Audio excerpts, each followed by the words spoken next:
Donc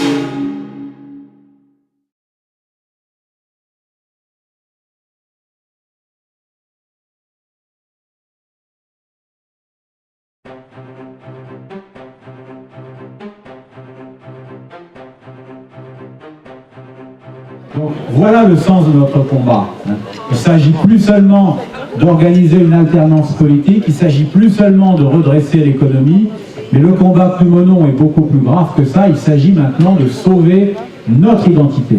Parce que l'Union européenne, volontairement, est en train d'organiser une politique de peuplement.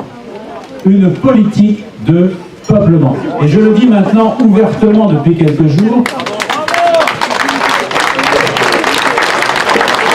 Il nous présente un document écrit qui est un plan d'immigration légale.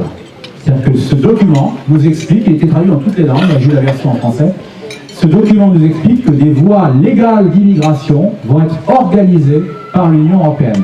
On ne se contente plus de prendre les gens qui traversent la mer par leurs propres moyens, on va les chercher. 7 juin 2016, c'est officiel. Alors, qu'est-ce que j'ai appris dans ces réunions auxquelles je n'étais pas forcément invité et où je suis allé? 8 juin 2015. Je vous donne mes sources parce que vous pouvez trouver la preuve que ce que je vous racontais vrai sur Internet. 8 juin 2015. Le commissaire à l'immigration, M. Avramopoulos, nous explique que l'Union européenne souffre d'un très grave déficit démographique. C'est vrai pour l'Allemagne.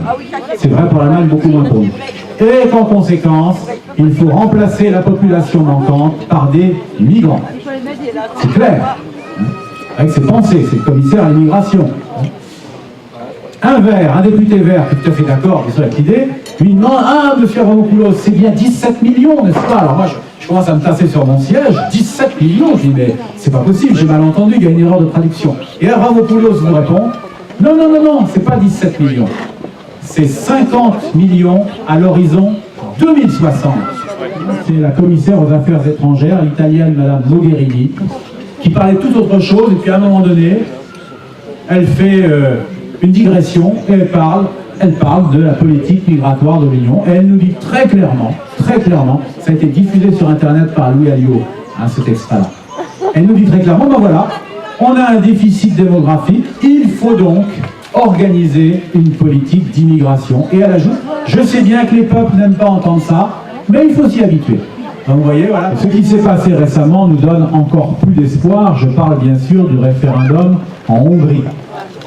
Alors le référendum en Hongrie, je vais vous en parler parce que ça nous a occupé une bonne partie de cette semaine, puisque cette semaine, j'étais de lundi à jeudi à Strasbourg, au Parlement européen. Je vous rappelle ce qui s'est passé. Le chef d'État hongrois, Viktor Orban, a décidé d'organiser un référendum contre la politique migratoire de l'Union européenne. Parce que concrètement, il s'agit de répartir 160 000 migrants entre les États européens. Pour commencer, 160 000 pour commencer, bien sûr. Il y en aura d'autres après, j'allais dire, rassurez-vous, mais non, inquiétez-vous. Donc, ces 160 000, on se les est répartis, bien sûr, en fonction de la taille des pays. Comme la Hongrie est un petit pays, elle avait droit, si j'ose dire, à 1300. Eh bien, les Hongrois ne sont pas fous, ils ont compris que ces 1300-là, ça n'était qu'un début, et ils ont fait le référendum pour dire non, on ne veut même pas de ces 1300 premiers migrants. Donc, ils sont très fermes. Et ils ont remporté ce référendum. Viktor Orban l'a gagné à 98% des votants. Vous vous rendez compte?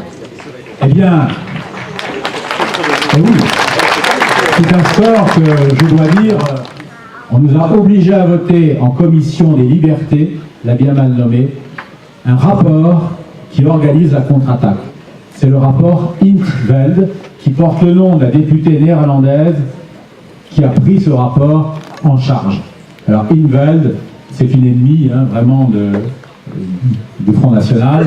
C'est quelqu'un qui est le chef de file du lobby LGBTI, lesbienne, gay, bisexuel, transsexuel, intersexuel.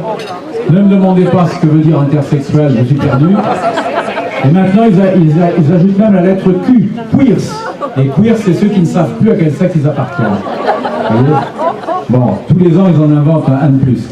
Eh bien, voilà, Madame In 't Veld, elle représente ce lobby-là. Et elle veut évidemment briser la volonté de résistance de la Hongrie. Donc qu'est-ce qu'elle propose dans son rapport? Eh bien, tout un système de sanctions contre les États qui désobéiraient à l'Union européenne. Et elle a imaginé qu'il y aurait un panel d'experts, c'est le terme utilisé, un panel d'experts, une réunion d'experts, nommée par on ne sait pas qui, en tout cas pas par les peuples, qui se réunirait et qui noterait, tenez-vous bien, les États, les 27 États membres de l'Union européenne, dont la France. Donc on va être notés comme des enfants par ces experts dont on ne sait pas par qui ils seront nommés. Et ils pourront donner soit un carton vert si l'État est sage, et obéit à l'Union européenne, soit un carton jaune s'il donne des signes quand même de résistance, hein, là on va l'avertir, soit un carton rouge s'il ose résister ouvertement à l'Union européenne. Et dans le texte lui-même, il y a deux pays qui sont déjà clairement identifiés, qui feraient l'objet assez rapidement de ces cartons rouges. Le premier, vous l'avez deviné, c'est la Hongrie, qui est coupable d'avoir osé dire non à la politique migratoire de l'Union.